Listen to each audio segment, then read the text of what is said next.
Hi everyone, this is Jeanette with Janda Panda Treasures.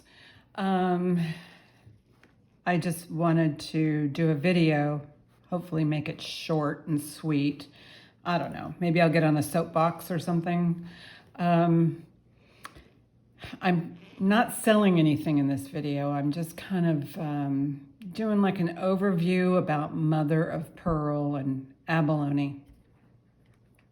First of all, I'm from the northwest coast of California, and we have, or had at one point, an enormous amount of red abalone in our oceans, and those have dwindled down to a point where there is a moratorium for 9 years. They just extended it another 5 years so that the red abalone can replenish and the kelp can replenish.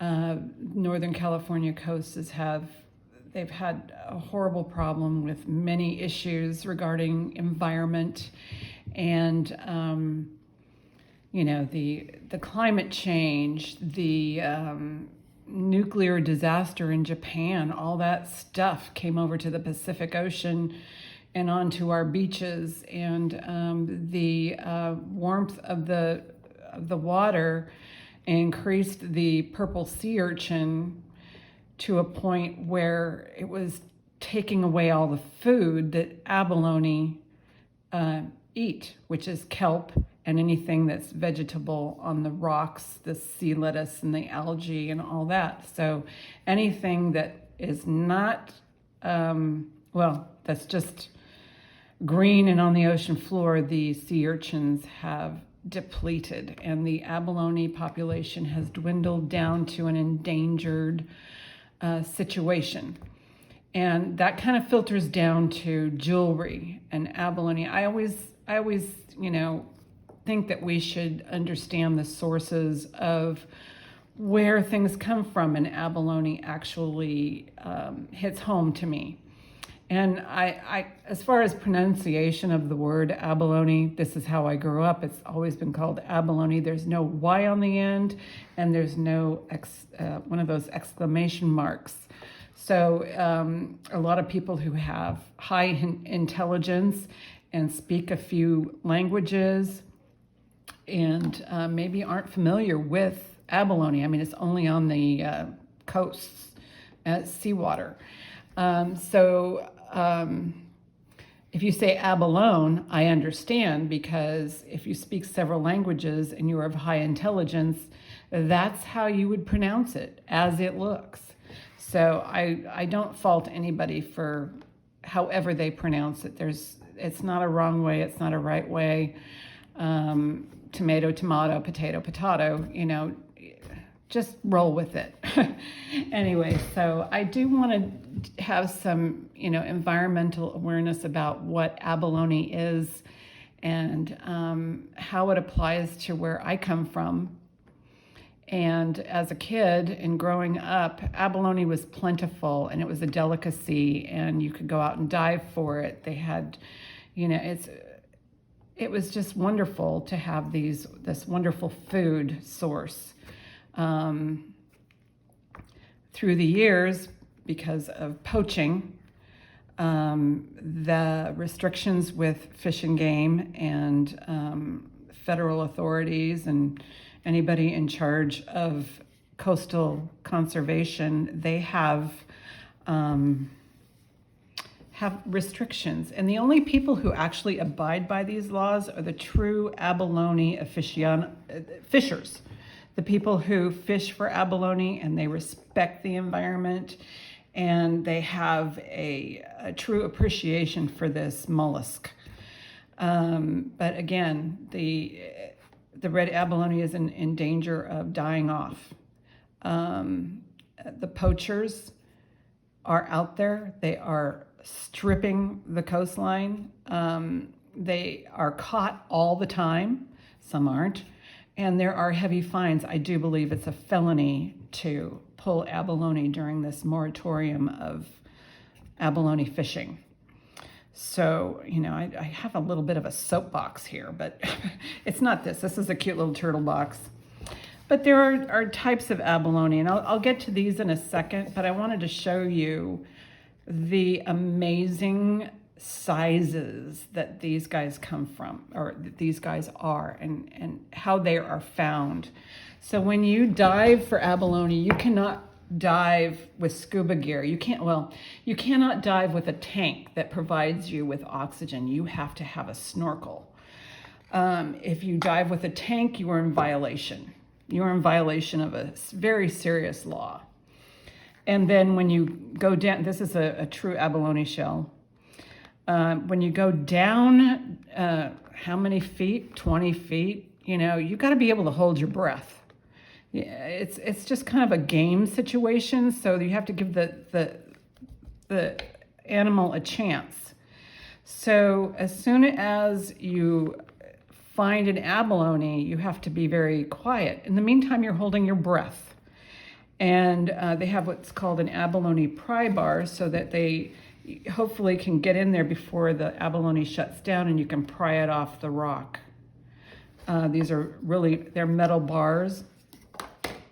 So once it comes off the rock, you bring it up to the surface and you measure it really quickly. If it's under 7 inches, you are in violation. You got to put that abalone back exactly where you found it. So you have to dive down and put it back exactly in its spot. If it's over 7 inches, you can take it. In the meantime, you are suffering from, exhaustion just to get one. And every year before the moratorium, the season got shorter and shorter and shorter.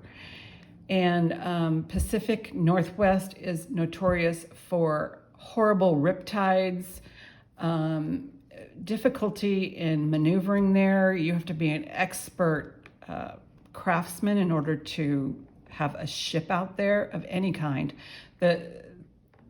It's beautiful, but you got to know how to swim. You have to know what are riptides and what are currents, and it's just a very treacherous to begin with. So what happens is you get a license, and it's only for one weekend, and it's the only weekend maybe in the entire year. So you have people who get their abalone licenses, which is a specialized license, and they get what's called a Sacramento syndrome. So they come out here to our coast, because I live like 30 minutes away from where these guys live.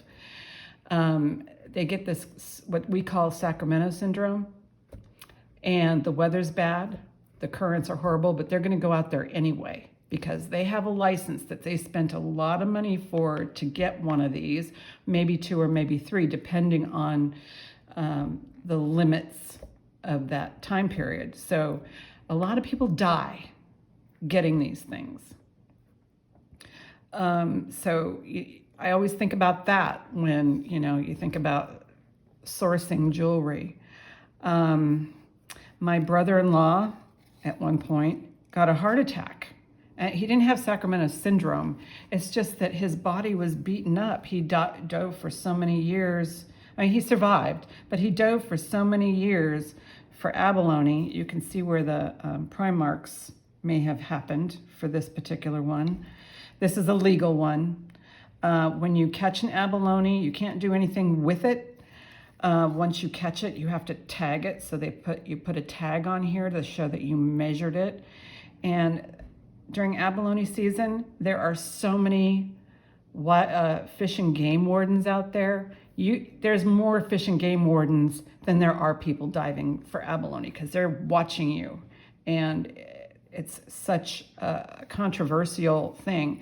The problem is now that there's a 9-year moratorium, we have 5 more years to go, is that poachers are still out there, and they're still taking abalone, and they're taking tiny abalones like this big. An abalone has to be 7 inches before you can take it out of the ocean.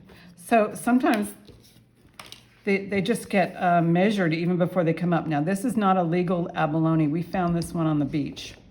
I don't know how come it was on the beach, but we found it. And this one's like 5.5 inches. So if this was pulled by a poacher, this would have been an illegal pull from the ocean. But we did find it on the beach. This is a piece of a shell of abalone. This may have come off of a shell that we got so many shells throughout the years. They're beautiful. They decorate our yard. I just rinsed this off. These are bleached from the sun. Anyway, so from what I've been reading lately about mother of pearl and abalone, and there is no difference. Mother of pearl is a general term, and abalone mother of pearl is from an abalone, and you get these beautiful iridescent colors from abalone shell. This in particular is a solid shell right here.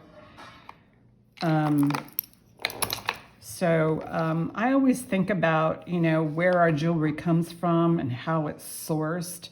And when you see those little tiny abalones, that may have come from China or somewhere, those are babies. And we don't have enough abalone for we're lucky if we have any right now out on the Pacific coast. The numbers are so low.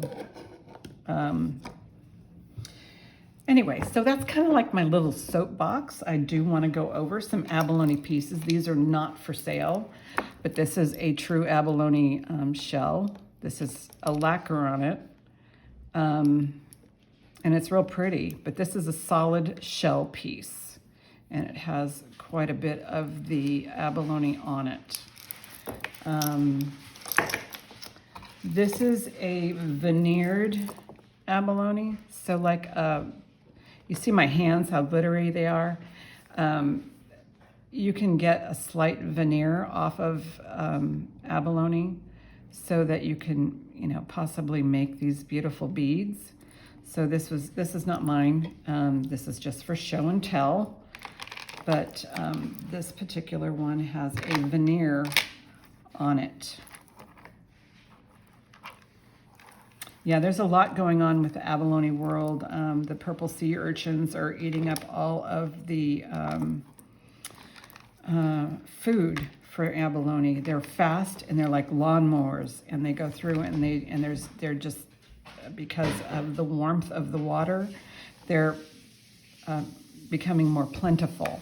So they are just decimating the kelp and the sea lettuce and any algae that abalones eat. Besides poaching and environmental concerns, the starfish are virtually non-existent in our water. So the Pacific coast is in a lot of trouble, especially the North Pacific coast. And red abalone, I'm thinking the red abalone is probably one of the most delicious abalones out there. There's white abalone, black abalone, and I forget the other one. But there's 4 different types that people eat. But again, this little guy was not meant to come out of the ocean, but he did. And then what happens when you get a legal one and you want to eat it, you also have to get it out of the shell, which is a task on its own because it's stuck here. And there's probably maybe, as far as guts go, very minimal. There's just like maybe, I would say, a tiny, tiny bit of guts that are here. All the rest is meat, and these are the little air holes. So there's a filtration system. And then when you get the abalone, you have to tenderize it somehow. So once you get this big hunk of meat out, it's just really tough. So you have to slice it thin, and it's kind of slimy. I know, I'm not painting a really good picture of a delicacy, but it's kind of slimy. So if you have a friend that's a butcher and they have a meat slicer, they always want to do it at the end of the day before they have to clean their machines for the next day. So that has to be done. And then you take these little steaks and then you pound them. So you make these little flat fillets. And then the way you can eat them is you dip them in egg and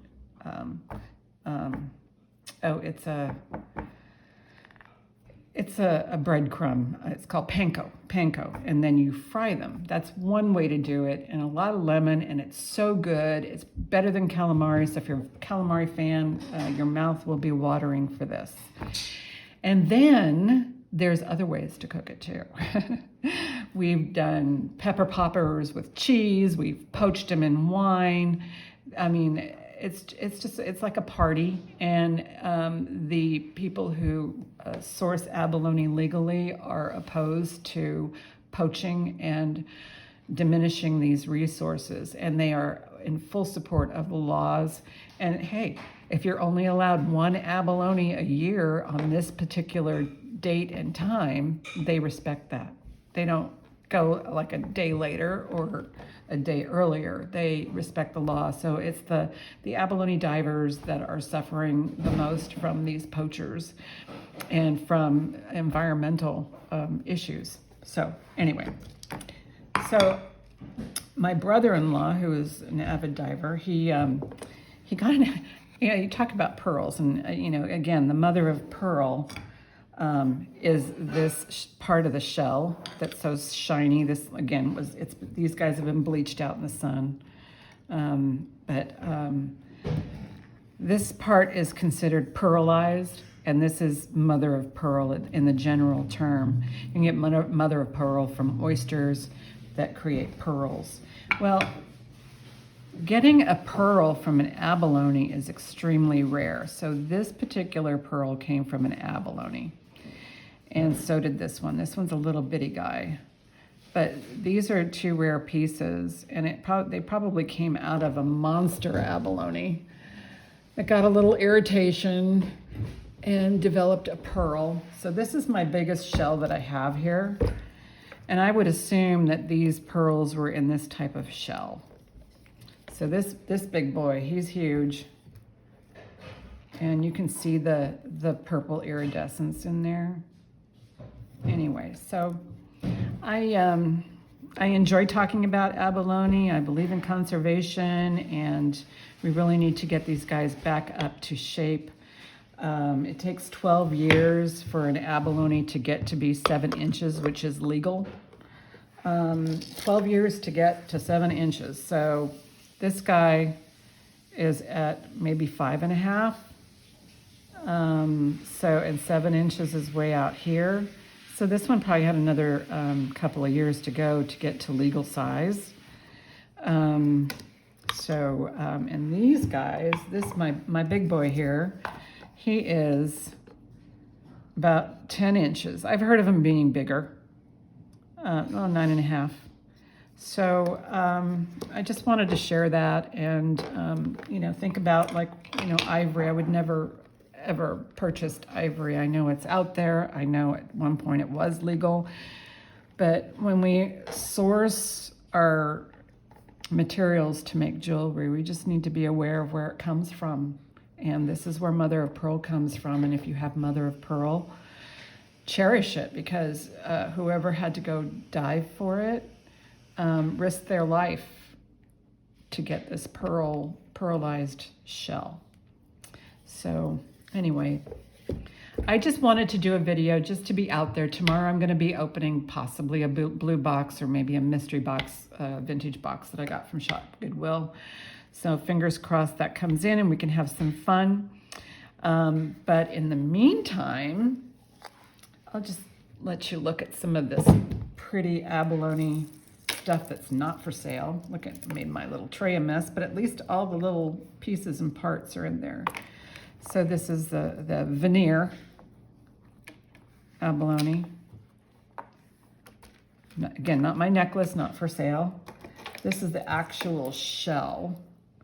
And I believe she has matching earrings, but I don't think it has the abalone on it. But this is a beautiful abalone coin piece. Huge. Again, not for sale. Darn it. And of course, they're pearls, which her husband dove for and got an abalone pearl, rare. And here's another little pearl. It just needs a little bit of work, but that's definitely a pearl. And it's just layers upon layers of that shiny, iridescent material that only abalone has. And this is just a cute little piece. This is worthy of probably jewelry making. It has to be polished and shaped. And then my little guy here. So on that note, this is Jeanette with Janda Panda Treasures. I hope you had a good time, and I'll talk to you tomorrow.